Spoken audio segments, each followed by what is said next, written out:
नरेंद्र सिंह तोमर ने कहा कि किसान ज़रूरी कानून की मनसूखी के अलावा दीगर तमाम उमूर पर बात कर सकते हैं क्योंकि हुकूमत किसानों से बातचीत के लिए संजीदा है। किसान यूनियन टस से मस होने को तैयार नहीं है।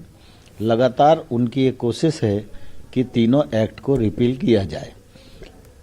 भारत सरकार जब कोई कानून बनाती है तो वह कानून पूरे देश के लिए होता है। ये तीनों कानून भी हैं, इन पर भी देश के अधिकांश किसान, विद्वान, वैज्ञानिक और कृषि के क्षेत्र में काम करने वाले लोग इनसे सहमत हैं और इनके साथ खड़े हुए हैं।